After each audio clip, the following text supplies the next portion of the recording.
बिस्मिल्लाहिर्रहमानिर्रहीम। कैसे हो दोस्तों? ठीक हो? मैं भी ठीक हाँ अल्हम्दुलिल्लाह। अल्लाह पाक सब नूं ठीक रखे ते अपने हिफ्ज़ो मान च रखे। गल ये वे कि मौसमां दा इंसानी मजाज ते बड़ा असर हुंदा है ते पूरी दुनिया च कुछ मुल्क ऐसे ने जिहड़े ठंडे ने, कोई मुल्क ऐसे ने जिहड़े गर्म ने। पाकिस्तान खुश नसीब मुल्क है, इत्थे 4 मौसम हुंदे ने। किहड़े 4 मौसम? गर्मी भी, सर्दी भी, बहार भी ते खिज़ां भी। ते इन्हां 4 मौसमां दा इंसान दे मूड ते इंसान दी जिंदगी ते बड़ा गहरा असर हुंदा है।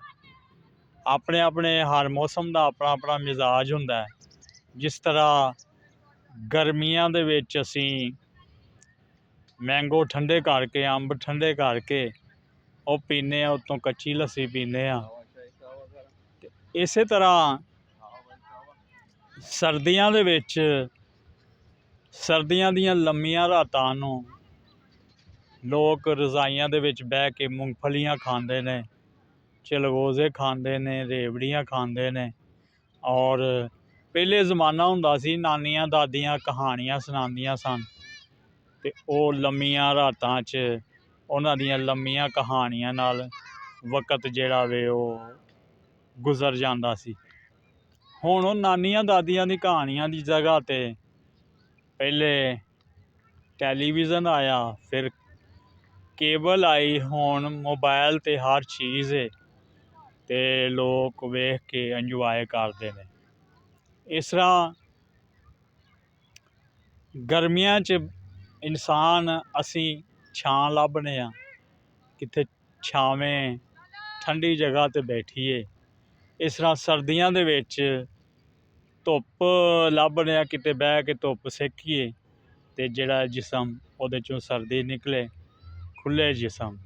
ਜਿਸ ਤਰ੍ਹਾਂ ਕਿ ਇਹ ਪਾਰਕ ਦੇ ਵਿੱਚ ਕੁਝ ਲੋਕ ਜਿਹੜੇ ਨੇ ਉਹ ਧੁੱਪੇ ਬਹਿ ਕੇ ਅਤੇ ਧੁੱਪ ਸੇਕ ਰਹੇ ਨੇ, ਇੰਜੋਏ ਕਰ ਰਹੇ ਨੇ। ਕੁਝ ਜਿਹੜੇ ਨੇ, ਜਿਹੜੇ ਦੋਸਤ ਆਏ ਨੇ, ਉਹ ਦੋਸਤ ਬਹਿ ਕੇ ਆਪਸ ਦੇ ਵਿੱਚ ਖੁਸ਼ ਗੱਪੀਆਂ ਕਰ ਰਹੇ ਨੇ ਔਰ ਧੁੱਪ ਨੂੰ ਇੰਜੋਏ ਕਰ ਰਹੇ ਨੇ। ਕੁਝ ਖਵਾਤੀਨ ਨੇ ਜਿਹੜੀਆਂ ਆਪਸ 'ਚ ਬਹਿ ਕੇ ਅਤੇ ਆਪਣੀਆਂ ਗੱਲਾਂ ਘਰੇਲੂ ਕਰ ਰਹੀਆਂ ਨੇ ਔਰ ਆਪਣਾ ਟਾਈਮ ਜਿਹੜਾ ਵੇ ਉਹਨੂੰ ਕਰ ਰਹੀਆਂ ਨੇ। ਅਤੇ ਦੋਸਤੋ, ਕੋਈ ਵੀ ਮੌਸਮ ਹੋਵੇ, ਕੋਈ ਵੀ ਵਕਤ ਹੋਵੇ, ਉਹਨੂੰ ਗੁਜ਼ਾਰਨ ਦਾ ਸਹੀ ਤਰੀਕਾ ਇਖਤਿਆਰ ਕਰਨਾ ਚਾਹੀਦਾ ਹੈ।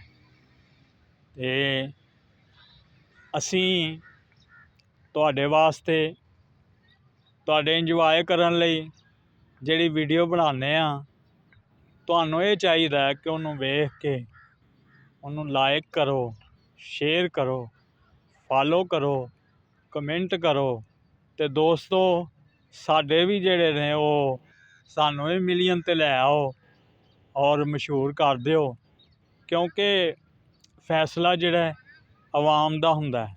ਹਕੂਮਤਾਂ ਵੀ ਆਵਾਮ ਦੇ ਫੈਸਲੇ ਨਾਲ ਹੀ ਆਉਂਦੀਆਂ ਜਾਂਦੀਆਂ ਨੇ। ਅਤੇ ਇਸੇ ਤਰ੍ਹਾਂ ਇਹ ਜਿਹੜਾ ਅਸੀਂ ਤੁਹਾਡੇ ਵਾਸਤੇ ਰੌਣਕ ਜਿਹੜੀ ਹੈ ਤੁਹਾਨੂੰ ਮੁਯੱਸਰ ਕਰਨੇ ਆ, ਤੁਸੀਂ ਸਾਡੇ ਚੈਨਲ ਨੂੰ ਲਾਇਕ, ਫਾਲੋ ਅਤੇ ਸ਼ੇਅਰ ਕਰਿਆ ਕਰੋ।